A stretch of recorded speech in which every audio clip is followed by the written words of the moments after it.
Good morning everyone. My name is Ridhima Garg and my topic is Nazi ideology. तो मैं इसके बारे में पूरा एक्सप्लेन करने वाली हूँ, इसके हिस्टोरिकल कॉन्टेक्स्ट और इम्प्लीकेशन। तो सबसे पहले नाजी आइडियोलॉजी। तो आइडियोलॉजी होता क्या है? Ideology is a set of beliefs, ideas and attitude that a person और अ ग्रुप होल्ड्स।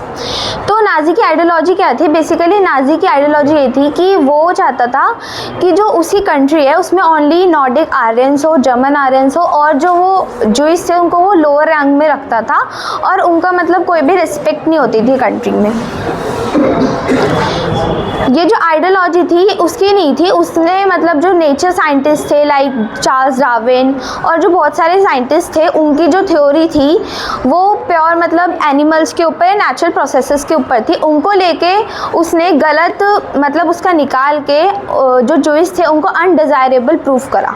और उसका एक और दूसरी चीज़ मानना था कि जो कंट्रीज़ है मतलब वो अपनी कंट्री में खाली ना रहे, वो दूसरी टेररिस्ट अटैक करता था।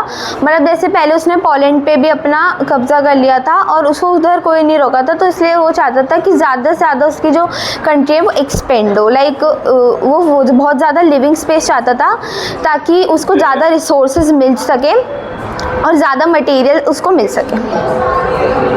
उसके बाद इसका ग्लोबल इम्प्लीकेशन ये था कि मतलब बहुत ज़्यादा कंट्रीज़ थी, यूएस एंड सोवियत यूनियन, ये पावर में आ गई थी और बहुत सारा डिकोलोनाइजेशन भी हुआ था और ह्यूमन राइट्स पे भी इसमें बात हुई थी। कंक्लूजन ये था कि जो नाजी आइडियोलॉजी थी वो only Nordic German Aryans, pure जो आर्यन थे उनको ही रिस्पेक्ट देती थी और जो बाकी पोल्स एंड ज्यूज़ वगैरह उनको वो कंट्री से निकाल देना चाहते थे और जो नहीं निकलते थे उनको वो गैस चैम्बर्स में बंद कर दिया करते थे। उसके बाद इससे हमें ये भी लर्न मिलता है कि हमें लाइक ऐसे किसी और चीज़ में अलग अलग डाइवर्सिटी में ऐसे ना हमें वो नहीं करना चाहिए, हमें सबको एक समान मानना चाहिए।